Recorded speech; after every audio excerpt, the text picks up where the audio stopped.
आज हम जानने जा रहे हैं कि इंग्लिश ग्रामर और ये इंग्लिश है क्या, है ना? ये इंग्लिश है क्या? तो आप लोग अपनी कॉपी में हेडिंग दीजिए इंग्लिश, इंग्लिश फंडामेंटल, इंग्लिश। इसका समाधान तो आपको खुद ही ढूँढना पड़ेगा बेटा। आपको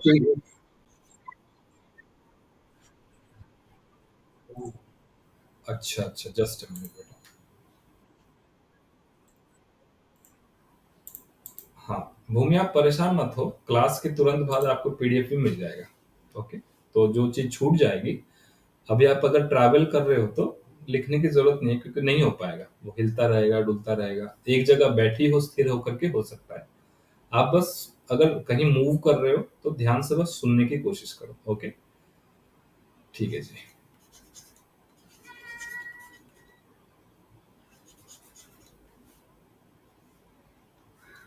इंग्लिश फंडामेंटल्स। तो बेटा, ये इंग्लिश में सबसे पहली चीज होती है क्या? अल्फाबेट। अल्फाबेट्स हैं सारे, ए से लेकर के जेड तक, ए से लेकर के जेड तक अल्फाबेट है। इन अल्फाबेट से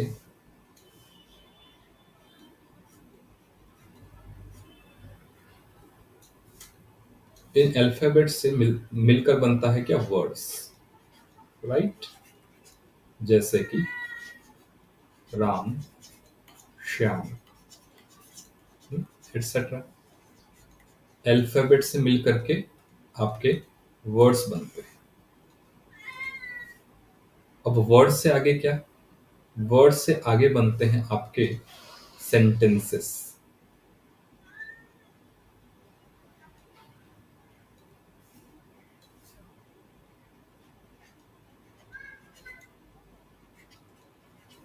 वर्ड से मिलकर के क्या बनते हैं बेटा? सेंटेंसेस। अब सेंटेंसेस के आगे क्या?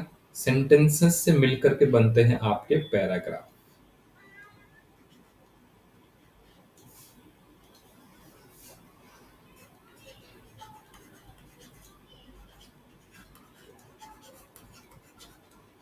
पैराग्राफ्स। और कई सारे पैराग्राफ्स को मिलाकर के क्या बनता है? कई सारे पैराग्राफ्स को मिलाकर के आपका बनता है एक टेक्स्ट, एक पूरी कहानी, एक पूरा लेख। हिंदी में इसको लेख कहते हैं। टेक्स्ट, एक पूरा टेक्स्ट बनता है। अच्छा, अब इन सब का क्या क्या काम है? इंग्लिश या कोई भी लैंग्वेज यही है। कोई भी लैंग्वेज में यही चीजें होती है। अक्षर, अक्षर से बनता है शब्द, शब्द से बनता है वाक्य, वाक्य से बनता है आपका पैराग्राफ, पद, पैराग्राफ, और पैराग्राफ से बनता है पूरा लेख। ठीक है? तो अब हम देखते हैं कि इनका प्रयोग कहाँ कहाँ होगा। हमारे इंग्लिश पढ़ने की यात्रा में इनका प्रयोग कहाँ कहाँ होगा। सबसे पहले देखते हैं अल्फाबेट्स का क्या काम है। अल्फाबेट्स हमें क्यों जरूरी हैं और अल्फाबेट्स का प्रयोग हम कैसे करेंगे।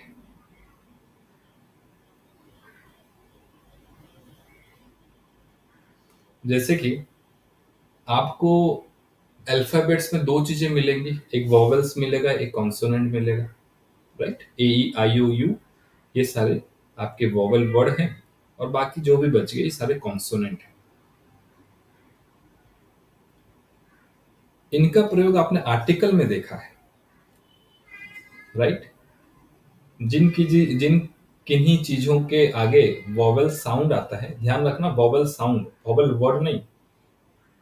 अ, आ, ई, उ, ऊ, हिंदी के जैसा जिसमें उच्चारण होता है, स्वर वर्ण का जिसमें उच्चारण होता है, उनके आगे हम दी लगाते हैं। ये आप लोगों ने पढ़ा हुआ है। ओके, ठीक है जी। अब इन्हीं अल्फाबेट्स का प्रयोग करके हम वर्ड्स बनाते हैं। जैसे मैं आपसे कहूं मैं ले लेता हूँ अल्फाबेट, दो तीन अल्फाबेट से मिला करके एक मैं वर्ड बनाता हूँ, ADUK। अच्छा, क्या इसे वर्ड कहा जाएगा? आप लोग कहोगे कि नहीं सर, इसे वर्ड नहीं कह सकते। क्यों नहीं कह सकते?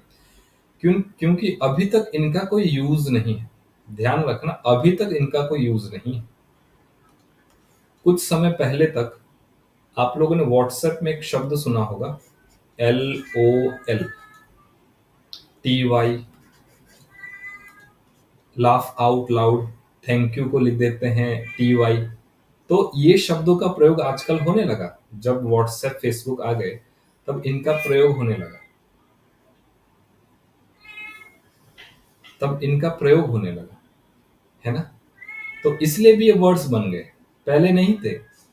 तो हमें अल्फाबेट्स का अलग अलग कॉम्बिनेशन से वर्ड्स बनेंगे। और इसमें आपको क्या जानना होगा बेटा? आपको स्पेलिंग करेक्शन जानना होगा। जैसे बीच में हम न्यूज़पेपर पढ़ते थे, तो उसमें स्पेलिंग जानना होगा।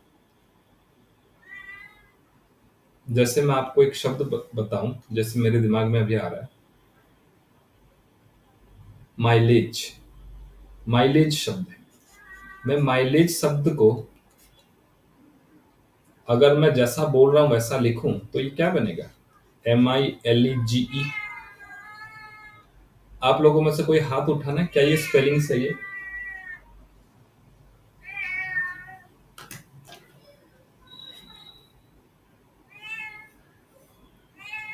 क्या ये स्पेलिंग सही है?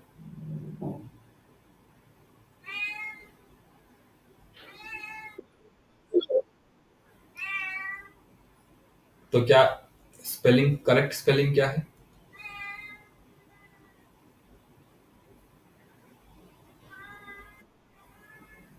आर्या बताना।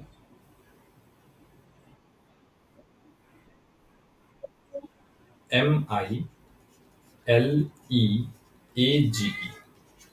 देखो, मैंने बोला था माइलेज, लेकिन ये ए बीच में आ गया।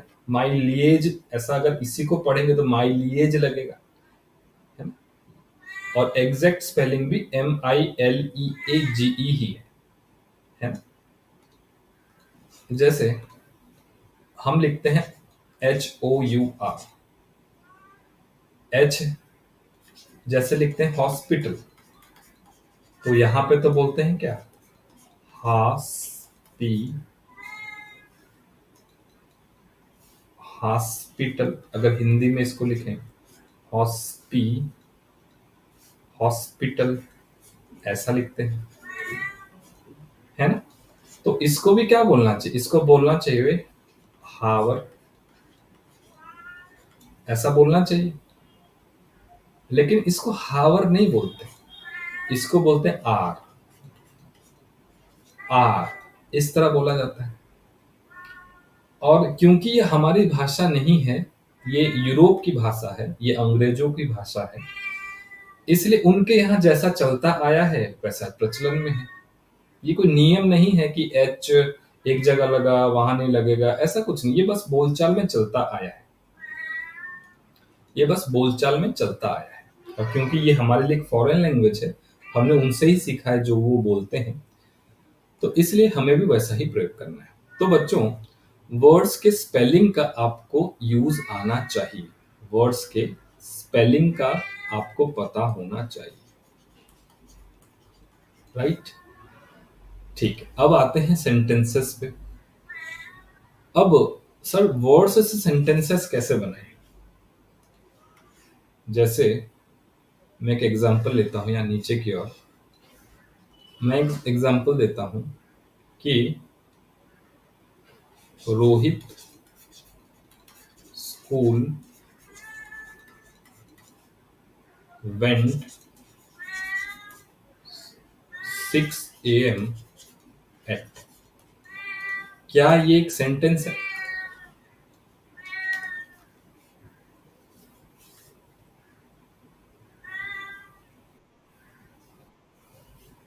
हाँ, सही बताना, क्या ये एक सेंटेंस है?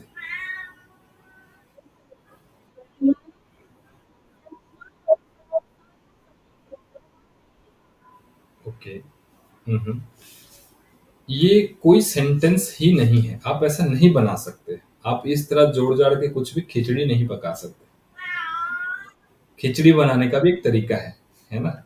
ऐसा नहीं कि बस प्रेशर कुकर में पहले चावल डाला और उसको पका दिया, लास्ट में याद आया कि अरे पानी भी डालना था तो पानी बाद में डाल दिया। ऐसा नहीं होगा। चाय बनाने का भी एक तरीका है, तभी तो चाय बनेगी, नहीं तो कुछ और बन जाएगा। ठीक है। हाँ बेटा, राजनंदिनी पूछो।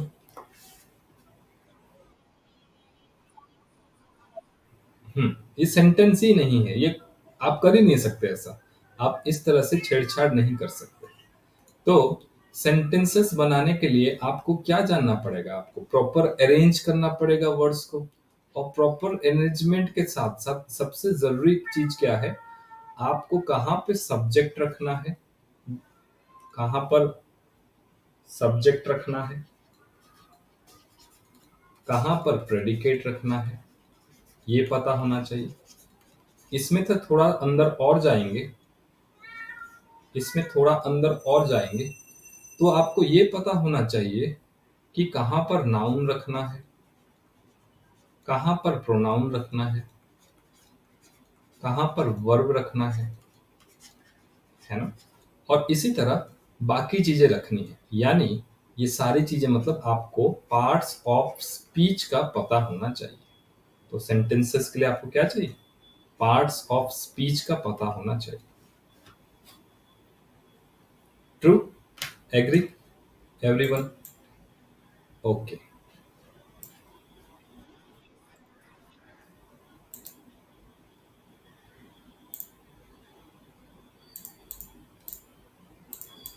ओके।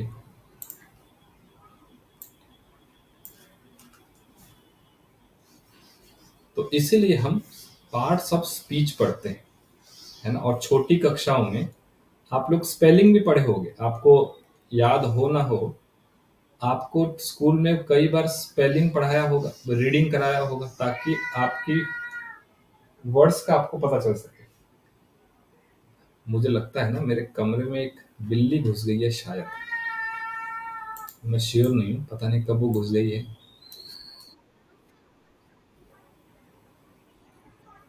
हाँ बेटा।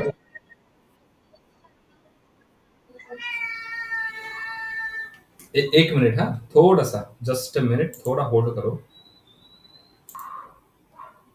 ओके। तो पार्ट्स ऑफ स्पीच हमें जानना पड़ेगा। अब सेंटेंसेस हैं। अब सेंटेंसेस है बेटा। जैसे कि अब एग्जांपल लेते हैं।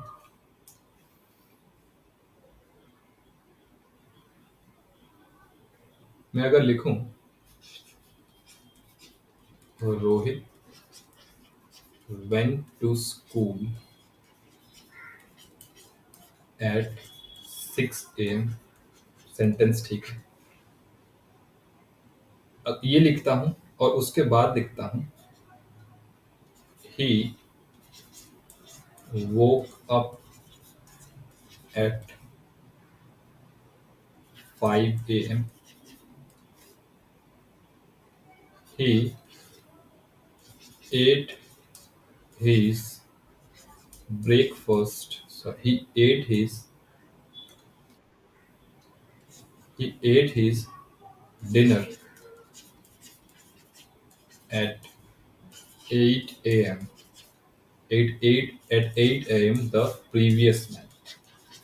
ये लिखता हूँ। तो बच्चों आप मुझे बताना, क्या ये सेंटेंसेस का अरेंजमेंट सही है?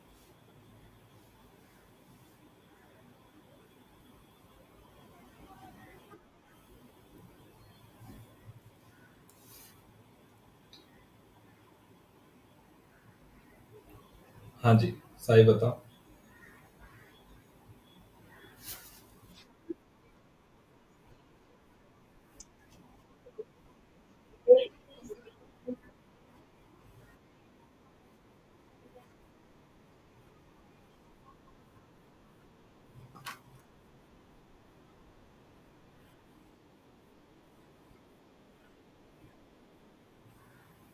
बिल्कुल।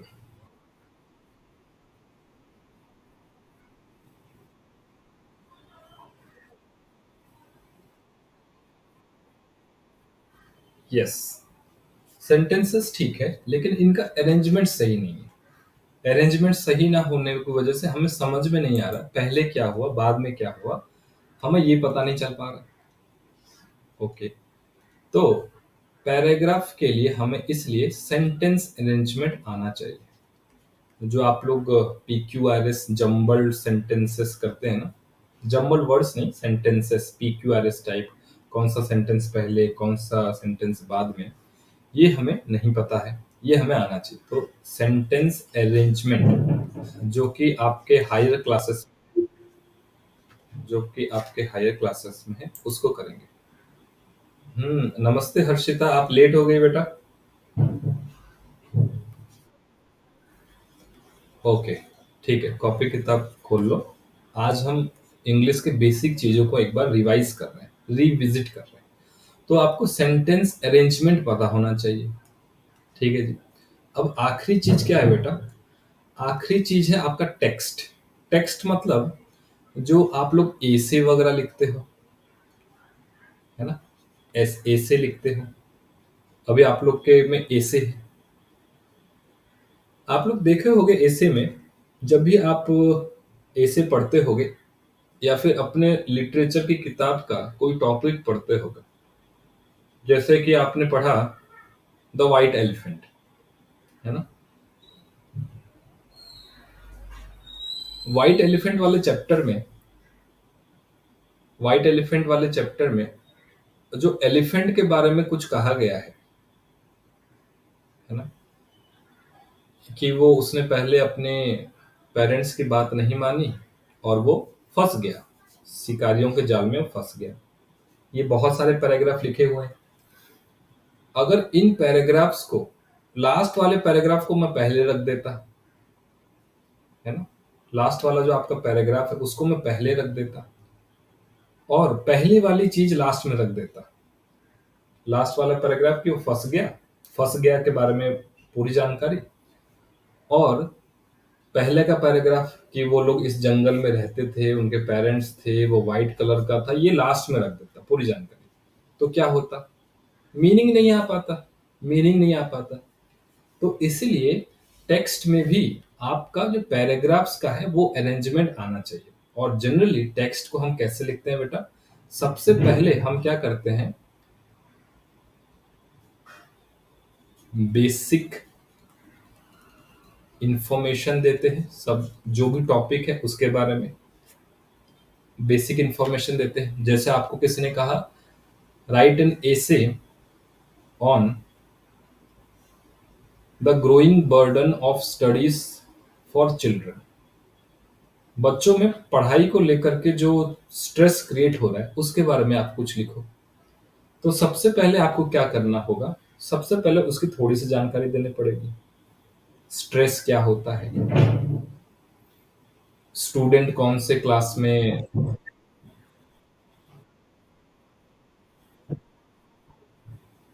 बाकी सभी को भी कट रहा है क्या? भूमि, आप ट्रैवल कर रही हो ना बेटा, बात ये हो सकती है।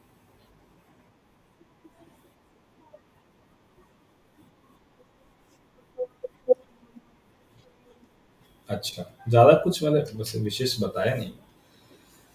हम्म एक बार आप बीच में रीजॉइन करना, क्योंकि जब नेटवर्क एक जगह से दूसरी जगह जाता है ना तो वो थोड़ी प्रॉब्लम होती है। हम्म तो मेरे कहने का मतलब ये है कि सबसे पहले उसकी थोड़ी जानकारी देनी पड़ेगी, स्ट्रेस क्या है ना, एजुकेशन कैसी होनी चाहिए, है ना, एक ओवरऑल आइडिया। अब उसका बेसिक इंफॉर्मेशन देने के बाद अब हम उस टॉपिक के बारे में क्या बताएंगे, अब हम उस टॉपिक का क्या करेंगे, एनालिसिस। एनालिसिस मतलब उसकी अच्छे से उसके ऊपर एक एक पूरी जानकारी देंगे। किसके ऊपर? कि हाँ, क्या सचमुच में वर्तमान समय में जो एजुकेशन है वो बच्चों पर लोड डाल रहा है। हाँ में कुछ बातें लिखेंगे, ना में कुछ बातें लिखेंगे, लोगों का क्या कहना है, ये सारी बातें आप पूरी तरह आगे पीछे ऊपर नीचे डिटेल आप इसमें जानकारी दोगे, डिटेल। और फिर लास्ट में क्या करोगे? बेसिक इन्फो जनरली एक पैराग्राफ का होता है, एनालिसिस वगैरह एक या दो पैराग्राफ के होते हैं, जनरली बढ़ा सकते हैं इसको। और बाद में जो लास्ट में हम क्या देते हैं, कंक्लूजन, निष्कर्ष, कि आपका क्या कहना है इस विषय पे, आपको क्या लगता है। हाँ, looking at the above points, I believe that the current education system has somehow given stress to the children। अब इतना ही नहीं, आपको ये नहीं बोलना कि हाँ होता है ऐसा, आपको अपनी तरफ से उसका सोल्यूशन भी बताना है ना। किसी में कोई खामी निकालेंगे तो उसका उत्तर भी बताना पड़ेगा कि उसको दूर कैसे करें। I believe if we integrate digital education with the modern with the current style of education, then the it can improve the situation of students, ऐसा लिख सकते हैं। या फिर आप लिख सकते हैं कि आप ये लिख सकते हैं कि revision is a problem for students, so the school should arrange a regular revision tests for the student, so they can be motivated to go for the revision। तो इस तरफ से आप अपने सुझाव दे सकते हैं, तो इस तरह से कंप्लीट टेक्स्ट बन जाएगा। ठीक है, तो आपको इंग्लिश में क्लास 10th तक आपको क्लास 10 तक यही पढ़ना है, अल्फाबेट से वर्ड्स बनाना सीखना है आपको, वर्ड से सेंटेंसेस बनाना सीखना है, सेंटेंसेस से पैराग्राफ और पैराग्राफ से टेक्स्ट। बस एक दो तीन चार पांच चीजें हैं आपकी इंग्लिश की यात्रा में, है ना, इंग्लिश के जीवन में आपकी ये पांच चीजें हैं। ठीक है, everybody is clear? Any doubt on this section? Okay, very good, very good. अब हम आपने जो वर्ड्स सॉरी अल्फाबेट से वर्ड्स कैसे बनाना है, इसको सीखने का तरीका होता है कि आप अपने लिटरेचर की किताबों में जो बीच बीच में वर्ड्स के मीनिंग नीचे दिए हैं, और मैंने भी आपको कुछ एक वाइट एलिफेंट का भी और स्टोन सूप इन बोहेमिया क्लास 7 क्लास 6 से भी आपको मैंने भेजा था, और आगे भी मैं भेजता जाऊंगा। आपको उन वीडियोस को अच्छे से देखना है, उनसे क्या होगा, आपका लिटरेचर वाला पार्ट तो कवर होगा ही होगा, साथ में ही किताबों में कुछ वर्ड्स के मीनिंग नीचे की तरफ दिए हैं, राइट, लेकिन सभी के तो मीनिंग नहीं दिए हैं। तो जहां जहां जो भी मीनिंग बच जाता है ना, उसको बेटा मैं उसी वीडियो में बगल में लिख देता हूं, है ना, और उसका पीडीएफ भी मैं आपको दे दूंगा। आपको बस क्या करना है, इस वर्ड्स वाले सेक्शन में अच्छा बनने के लिए आपको बस वो लिटरेचर को, अपनी किताबों को अच्छे से पढ़ना है, एक दो तीन चार पांच बार अच्छे से पढ़ना है, बार बार पढ़ना है, और उन वर्ड्स पे ध्यान देना है। बाकी दूसरी जगह वैसे कहीं देखने की आपको जरूरत नहीं है। ठीक है, तो इससे क्या होगा, आपका वर्ड्स वाला चीज क्लियर हो जाएगा, है ना। और अब रही बात सेंटेंसेस की, जो कि सबसे इंपॉर्टेंट पार्ट है, क्योंकि सेंटेंसेस बनाना आप सीखोगे तभी पैराग्राफ और तभी टेक्स्ट बना पाओगे, है ना। सेंटेंस बनाना आप नहीं सीखोगे तो ये पैराग्राफ और टेक्स्ट आप नहीं बना पाओगे। So this part is important. और इसके लिए आपका पार्ट्स ऑफ स्पीच में अच्छी पकड़ होनी चाहिए, noun, pronoun, verb, interjection, conjunction, ये सब क्या होता है, डिटर्मिनर क्या होता है, मॉडल्स क्या होते हैं, है ना, इनकी जानकारी आपको होनी चाहिए। जी किरण।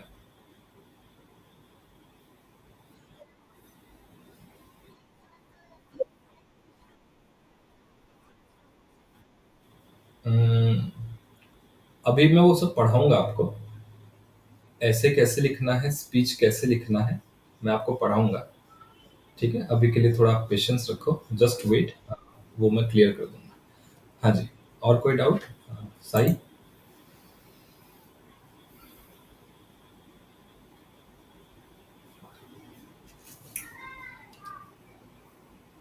हम्म। हाथ खड़ा किया आपने, सही पूछो।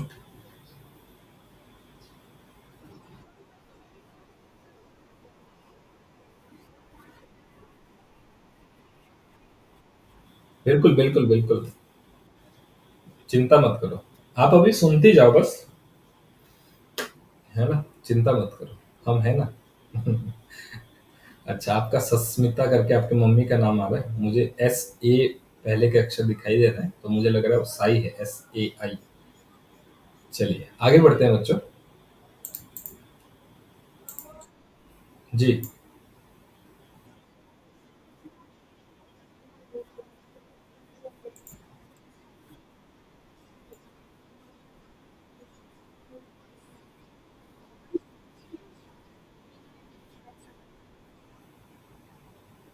हम्म।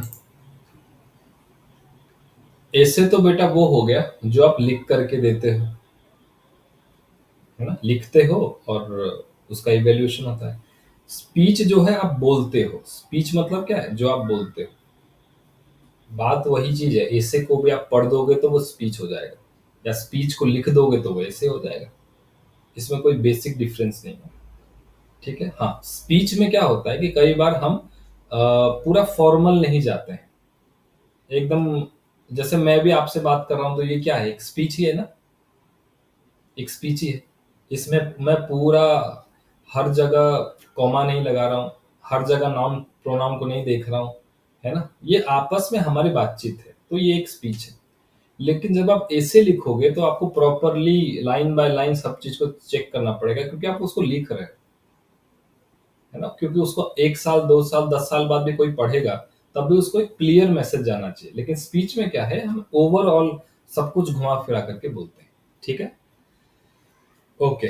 हाँ जी, आर्या बताओ।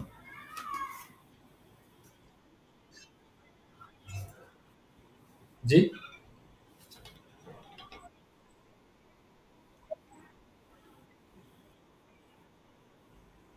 हाँ हाँ, बिल्कुल बिल्कुल, पैराग्राफ से मिल करके सब कुछ बना है। स्पीच भी बना है, एसे भी बना है, स्टोरी भी बना है ना। मैंने यहाँ पर केवल ऐसे इसलिए लिखा क्योंकि मुझे लग रहा था कि केवल ऐसे ही आपका सिलेबस में है। इसमें दो चार चीजें और भी हैं, दो चार नहीं, कई चीजें। ऐसे के साथ साथ इसमें एक प्रेसी भी है, प्रेसी राइटिंग भी है। प्रेसी मतलब बड़े से ऐसे को एक दो बार पढ़ करके उसका सार लिखना, सारांश। प्रेसी क्या है, सारांश। हिंदी में आपने पढ़ा होगा ना, इस कहानी का सारांश लिखिए, तो ये प्रेसी है। एक थीम डिटेक्शन भी है, पूरे टेक्स्ट का थीम क्या है उसको भी आपको लिखना होता है। एक डेटा इंटरप्रिटेशन भी है जो मैथ में यूज होता है। बहुत सारी चीजों को एक टेबल में ले आकर के रखते हैं, डेटा इंटरप्रिटेशन बोलते हैं। तो इसमें तमाम चीजें हैं, ये सब जब हम अभी पढ़ेंगे ना, अभी ग्रामर आपका खत्म हो गया, अभी हम उस पार्ट को भी कवर करेंगे। ठीक है। ओके। चलिए, तो अभी हम शुरू करते हैं कि आपको पार्ट्स ऑफ स्पीच जानना है, सेंटेंसेस बनाना जानना है। अच्छा, उसके लिए हम लोग पहले देखते हैं कि सेंटेंस में दो पार्ट होते हैं। और sentence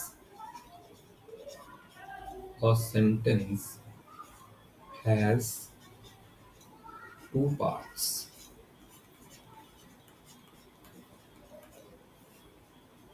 First is subject, second is predicate. Right? What is subject? ये हम पढ़ चुके हैं। What is subject? जिसके बारे में बात हो रही है।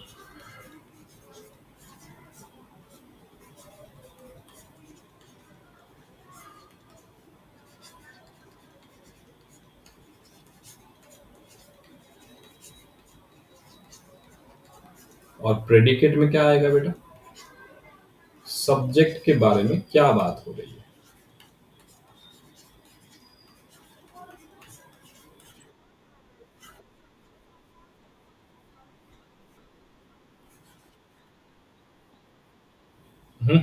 वो सारी बड़ी-बड़ी बातें हैं, वो सब बड़ी-बड़ी बातें हैं। आप इतना बस समझो ना, बेसिक पकड़ो ना एकदम लेमैन की तरह, गाँव के आदमी की तरफ समझो, फिर बड़ी-बड़ी बातें करेंगे आगे, है ना? तो सब्जेक्ट क्या है? जिसके बारे में बात हो रही है। इट इज़ रेनिंग, यहाँ पे कोई नाउन सीधा-सीधा नहीं लग रहा है। इट, अब इट क्या है? इट मतलब रेन, है ना? तो सीधा-सीधा किसके बारे में बात हो रही है? रेन के बारे में। रेन इज़ रेनिंग नहीं बोला मैंने, इट इज़ रेनिंग, ठीक है? तो जिसके बारे में बात हो रही है, ठीक। प्रेडिकेट क्या है? सब्जेक्ट के बारे में क्या बात हो रही है? सब्जेक्ट के बारे में क्या बात हो रही है? अभी नाउन है, प्रोनाउन है, क्या है, वो इसके आगे की बात है, ठीक है? तो जनरली ये सब्जेक्ट क्या होता है बेटा? आपका नाउन होता है या आपका प्रोनाउन होता है, ठीक है? ये पार्ट्स ऑफ स्पीच आगे। और प्रेडिकेट में क्या होता है बेटा? नाउन प्रोनाउन के बारे में बताते हैं, है ना? नाउन प्रोनाउन के बारे में जो बताता है वो एडजेक्टिव है। नाउन प्रोनाउन को छोड़ करके बाकी चीजों के बारे में जो बताता है वो एडवर्ब है ना? तो साथ साथ प्रेडिकेट में आपका कंजक्शन भी यूज हो जाएगा, इंटरजेक्शन भी आ जाएगा, कंजक्शन भी आ जाएगा। तो इस तमाम चीजें नाउन प्रोनाउन को छोड़ करके बाकी चीजें प्रेडिकेट में आ जाएंगी, है ना? तो यहाँ पे लिखेंगे हम other than, other than noun pronoun, N और पी से मैं इसको डिनोट कर रहा हूँ, ठीक है जी? बहुत बढ़िया। एक बार आप इसको लिख लो, आसान भाषा में ऐसे ही लिखो, क्योंकि यही आपको काम आना है। वो किताब की बातें आपके दिमाग में नहीं रहेंगी। और आप लोगों की जानकारी के लिए बता दूं, क्योंकि हम हिंदुस्तान में रहते हैं, हम भारतीय हैं, हमारी भाषा नहीं है इंग्लिश, हमारी भाषा नहीं है। तो आप जितनी भी कोशिश कर लो इंग्लिश में डेफिनेशन याद करने की, आपके मन में, आपके दिमाग में वो बात नहीं छपेगी। आपके मन में आपकी मदर लैंग्वेज छपेगी। जैसे मेरे लिए हिंदी है, मैं उससे ज्यादा क्लोज हूँ, तो आप लोगों के लिए हो सकता है ओडिया हो, अपनी अपनी भाषा है। तो आपको कोशिश करना है तो कि उसी भाषा में, जैसे हिंदी हमारी भाषा है, तो हिंदी भाषा में ही चीजें करना है।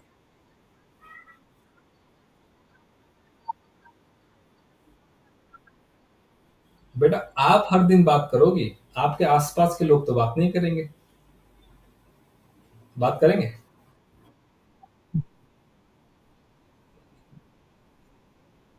ठीक है, वो एक बात है, लेकिन आप घर में अपने मम्मी पापा भाई बहन के साथ रहोगे, क्या वो इंग्लिश में बात करेंगे? एक दो दिन करेंगे, बोलेंगे, दूसरे दिन बोर हो जाएंगे, नहीं हो पाएगा उनसे। इंग्लिश हमें जानना है, no doubt. English, English is a career oriented language. Career में आगे बढ़ने के लिए इंग्लिश चाहिए, लेकिन लाइफ में आगे बढ़ने के लिए आपका मदर लैंग्वेज ही आपके काम आएगा।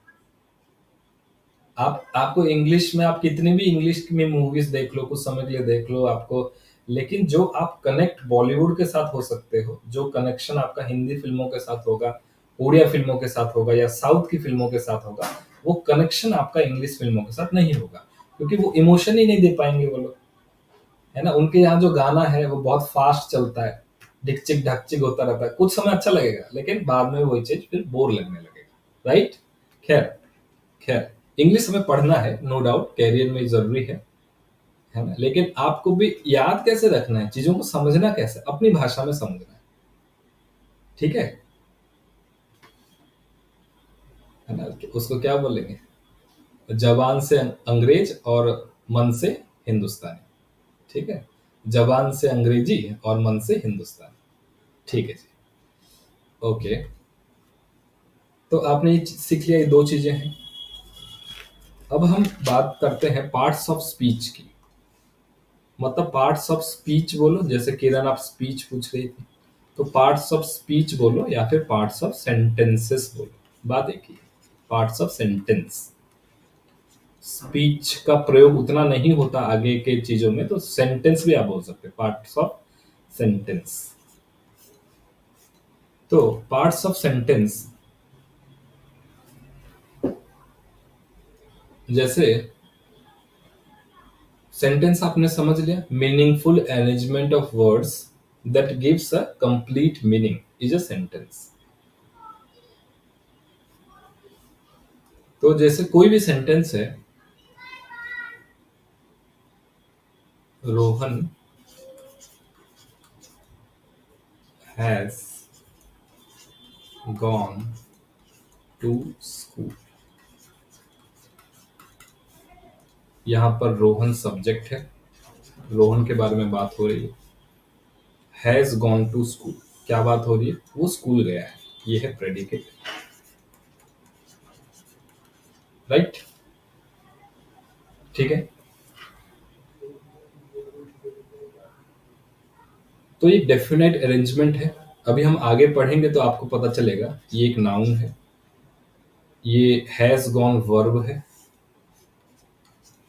टू आपका एक प्रीपोजिशन है, और स्कूल भी एक नाउन है ना? स्कूल भी एक नाउन है। अच्छा, इसमें एक चीज आपको ये समझना है कि ऐसा नहीं है कि हमेशा ही ये जो गॉन है ना, ये वर्ब ही बना रहेगा, है ना? मतलब कोई भी शब्द इनमें से अभी नाउन है तो हमेशा ही नाउन रहेगा, ऐसा जरूरी नहीं है। ठीक उसी तरह जैसे आप लोग अभी क्या हो, अभी आप लोग स्टूडेंट हो, मेरे सामने स्टूडेंट हो, मैं आपका शिक्षक हूँ, टीचर हूँ। लेकिन क्या आप हमेशा स्टूडेंट हो? घर में आप क्या हो? अपने माता पिता की बेटी हो। स्कूल में आप छात्रा हो, है ना, स्टूडेंट हो। आपके दोस्त के लिए आप उनकी सहेली हो, दोस्त हो, है ना? ऐसे अलग अलग आपके रोल हैं। हो तो आप वही किरण, वही आर्या, वही साई, वही हर्षिता, वही भूमि हो, मैं भी वही हूँ। लेकिन अलग अलग जगह पे हमारा काम भी बदल जाता है, अलग अलग जगह पर हमारा काम भी बदल जाता है। ठीक उसी तरह नाउन प्रोनाउन इनके साथ भी है ना? तो हर एक वर्ड का जो भी सेंटेंस में वर्ड यूज होता है, उनका उस सेंटेंस में क्या क्या रोल है उसके हिसाब से उनको नाम दिया जाता है। जैसे एक टीम में 11 प्लेयर होते हैं, क्रिकेट की टीम में 11 प्लेयर हैं, सारे के सारे प्लेयर हैं, लेकिन उनमें से कुछ बैट्समैन हैं जो बैटिंग करते हैं, कुछ बॉलर हैं जो बॉलिंग करते हैं तो प्लेयर सारे, कुछ बॉलिंग करते हैं। जब वही बैट्समैन बॉलिंग करता है तो वो बॉलर बन जाता है। अब जब वही बॉलर बैटिंग करने जाता है तो क्या बन जाता है? बैट्समैन बन जाता है। उनमें से एक प्लेयर कैप्टन भी होता है जो टीम का नेतृत्व लेता है।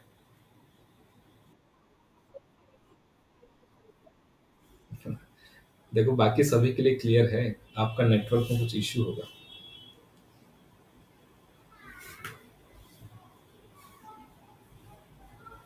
नेटवर्क को या तो डेटा खत्म हो रहा होगा, या तो आप जिस जगह पे हो वहां का वो प्रॉब्लम होगा। अच्छा, तो अलग अलग रोल होते हैं, उसी तरह सेंटेंसेस में भी वर्ड्स के अलग अलग रोल होते हैं, है ना? तो उसी को बोलते हैं हम क्या? Parts of speech. उसी को बोलते हैं क्या? पार्ट्स ऑफ स्पीच, है ना? द रोल, इसको ऐसे लिखो आप, the role played by a word in a sentence is known as known as its parts its part of speech। Part मतलब उसका क्या रोल है? इट्स इट्स पार्ट या फिर it's role of speech. Role of बोलो या role in speech, speech बोलो या सेंटेंस बोलो। ठीक है बेटा, आपको अब समझ में आया पार्ट्स ऑफ सेंटेंस क्या होता है? पार्ट्स मतलब उस वर्ड का उस सेंटेंस में क्या रोल है। ठीक है, उस वर्ड का उस सेंटेंस में क्या रोल है, उस वर्ड का उस वर्ड का उस सेंटेंस में, उसी सेंटेंस में, दूसरे सेंटेंस में नहीं। ऐसा मत समझ लेना कि जो अभी नाउन है या वर्ब है वो हम बाद में भी वर्ब ही रहेगा, ऐसा नहीं। उस वर्ड का उसी सेंटेंस में उसी सेंटेंस में जो रोल होता है वही उसका पार्ट ऑफ स्पीच है। पार्ट ऑफ स्पीच है। ये सेम डेफिनेशन आपका हिंदी ग्रामर में भी लागू होता है, सेम डेफिनेशन आपका इंग्लिश ग्रामर में भी लागू होता है, या फिर दुनिया की किसी भी लैंग्वेज में यही डेफिनेशन या लागू होता है। सेंटेंस में जिस वर्ड का जो रोल है वो उसका वही पार्ट है। क्लियर? थम्स अप देना किस किस को कितना समझ में आया।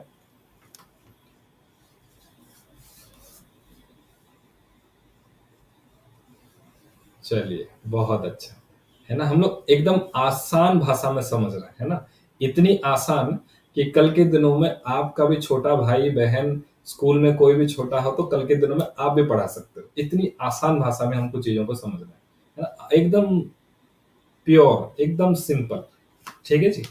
चलिए, बहुत अच्छा। एक बार आप लोग इसको लिख भी लीजिए साथ साथ, है ना? लिख लेना तो थम्स अप करना फिर। आर्या ने लिख लिया, साई ने लिख लिया। हाँ, राजनंदिनी लिख रही है, लिखो।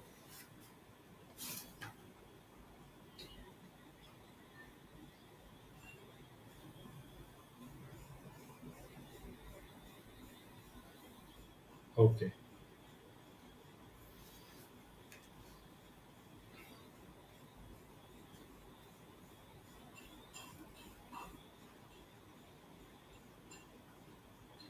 भूमि, आपको अगर लेक्चर पूरी तरह सुनाई नहीं दे रहा है तो आपको परेशान नहीं होना है। क्लास खत्म होने के बाद ये लेक्चर यूट्यूब में अपलोड हो जाएगा।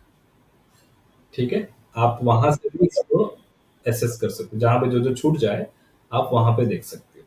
ठीक है, डोंट वरी।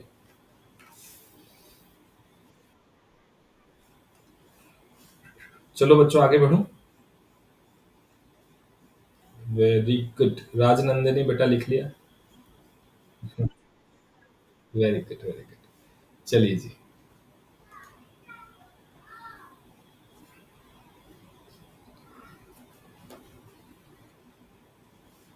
तो ये वर्ड्स कितने तरीके के रोल प्ले करते हैं? 8 types of 8 types of roles. 8 types of roles can be played by a word in a sentence. 8 role play कर सकते हो। जैसे आप बेटी हो, छात्रा हो, कल के दिनों में आप मतदाता बनोगे। मतदाता पता है ना, अभी मैडम आपको पॉलिटी में पढ़ा रहे होंगे, क्लास 7 में आई थिंक पॉलिटी भी है। उसमें है ना भूमि, उसमें आप लोग पढ़ोगे कि 18 साल के बाद आप लोग मतदान कर सकते हो, वोटिंग कर सकते हो, तो आप मतदाता भी बनोगे। तो ऐसे अलग अलग रोल है। बस उसी तरह वर्ड्स कितने रोल प्ले कर सकता है? 8 तरीके के। इसी को बोलते हैं क्या आपके? पार्ट्स ऑफ स्पीच, या 8 types of parts of speech. 8 types of parts of speech.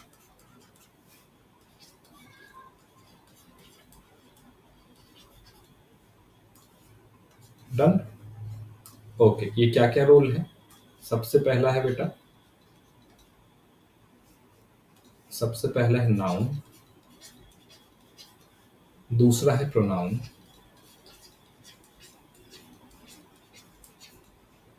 तीसरा है वर्ब, चौथा है एडजेक्टिव,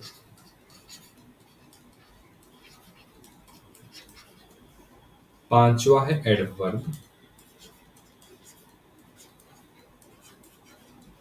छठा है प्रीपोजिशन,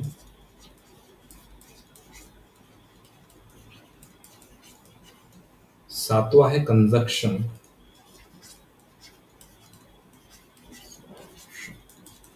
और आठवां है इंटरजेक्शन।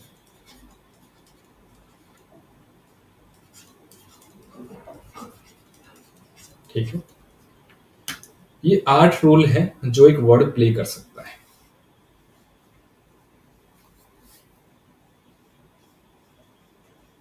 आप ये सोच रहे होगे कि सर डिटरमिनर भी आपने पढ़ाया था, मॉडल भी आपने पढ़ाया, वो सब क्या है? वो सब भी इन्हीं के अंदर आ जाते हैं। वो सब भी इन्हीं के अंदर आ जाते हैं। जैसे मैं बोलूं, एक डिटरमिनर में बोलूं, this is the boy who stood first in the class. This is the boy who stood first in the class. तो दिस यहाँ पे एक डिटरमिनर है, डिटरमिन कर रहा है। लेकिन उससे भी पहले ये क्या है? प्रोनाउन है, बॉय को बता रहा है। दिस बॉय, बॉय को बता रहा है, प्रोनाउन है। तो घूम फिर करके सभी चीजें इसी में आनी है। Noun, pronoun, verb, adjective, adverb, preposition, conjunctions, interjection, subject. फिर सर सब्जेक्ट क्या था? सब्जेक्ट भी इसी नाउन प्रोनाउन से ही है। नाउन प्रोनाउन को ही सब्जेक्ट बोल देते हैं। ठीक है, तो जो भी है सब कुछ इसी में आ जाएगा। Done, very good. ओके,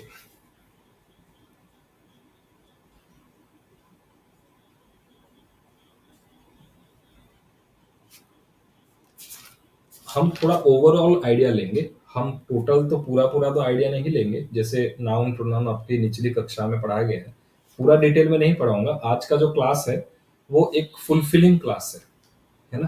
कुछ चीजें आपके छूट रही हैं, और ध्यान देना, कुछ भी आपको बीच बीच में डाउट होंगे कुछ, तो वो बताना मुझे। ठीक है, हम देखते हैं नाउन को। हम देखते हैं नाउन को। हम देखते हैं नाउन को। जैसे भूमि पहले बता रही थी, noun, it is it is the name of a person, thing, और name of the person, thing, और emotion, action. Name of a person, thing, emotion और एक्शन। जैसे कि पर्सन में है राम, थिंग में क्या है? टीवी। इमोशन में क्या है बेटा? ये एब्स्ट्रैक्ट नाउन आप लोगों ने पढ़ा होगा, मैं उस पे नहीं जाऊंगा, वो डिटेल पार्ट हो जाएगा। फिर वो एक एक वर्कशीट वाला पार्ट है, बहुत डिटेल पार्ट हो जाएगा। मैं ओवरऑल आपको ये समझाता जाऊंगा कि किसका क्या यूज है। इमोशन, जैसे कि काइंडनेस, काइंडनेस, हैप्पीनेस।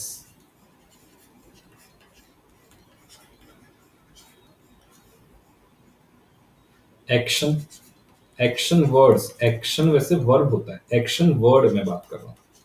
उस एक्शन का क्या नाम दोगे? जैसे कि रनिंग,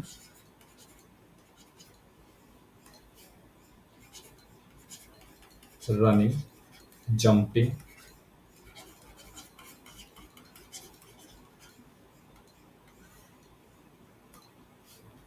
इस तरीके से। तो ये सारे क्या है? किसी भी चीज का अगर नाम है, कुछ प्रॉपर नाम है, उस नाम से आप उनको जाना जाता है, तो उसको क्या बोलेंगे? नेम, नाउन बोलेंगे। जैसे कि राम, मैं जैसे राम बोलता हूं तो कोई राम, एक आदमी खड़ा हो जाता है मेरे सामने। टीवी बोलता हूं तो एक टीवी आ जाता है, एक नाम है।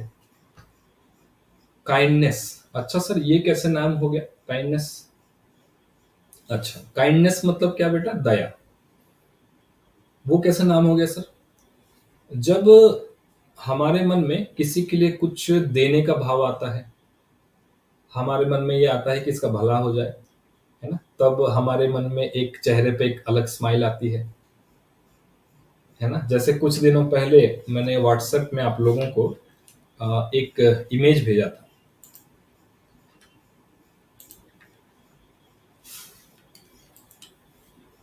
एक मिनट, मैं आप लोगों को दिखा देता हूँ।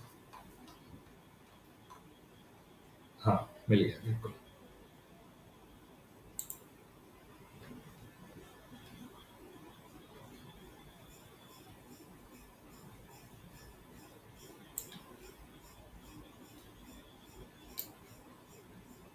ये इमेज मैंने आपको कुछ दिन पहले भेजा था। दिख रहा है बच्चों आपको? यहाँ पे देखो, अलग अलग इमोशन है, फीलिंग एंड इमोशंस। देखो वो बच्चा प्राउड है तो उसकी जैसे मुंह खुला हुआ है, आंखें बड़ी बड़ी हैं। बोर है तो देखो चेहरे पे हाथ है, आंखें झुक गई हैं। क्यूरियस है तो देखो एक अलग ही इस तरीके की स्माइल है। प्लेफुल है तो शरीर की गतिविधि अलग है। टायर्ड है तो थोड़ा थका हुआ है। हंग्री है तो एकदम बावला हो गया है। एंग्री है तो पता नहीं क्या कर दूंगा ऐसा लग रहा है। दांत एकदम भीन करके एकदम लग रहा है कि आज तो एकदम खत्म सब कुछ, है ना। वरीड है तो अलग तरीके का है ना। तो ये सब क्या है बता, एक डेफिनाइट सेट ऑफ इमोशन जुड़ा हुआ है हर भाव के साथ। हर इमोशन के साथ एक definite set of physical characteristic जुड़ा हुआ है। तो इसीलिए प्राउड होते हैं तो एक अलग तरीके की भाव दशा है, एक अलग तरीके का उसका शरीर का मन का उसका देखने का तरीका है। तो इसीलिए ये भी क्या है, नाम है। ये भी क्या है, एक नाम है। क्लियर। ये भी क्या है, एक नाम है। ओके। रनिंग, दौड़ना। दौड़ना जैसे कि running, running is good for health. Good for health. Running is good for health. दौड़ना स्वास्थ्य के लिए अच्छा है। तो मैं किसके बारे में बात कर रहा हूं बेटा, मैं दौड़ने के बारे में बात कर रहा हूं। दौड़ना मेरा क्या है, नाउन है, मेरा सब्जेक्ट है।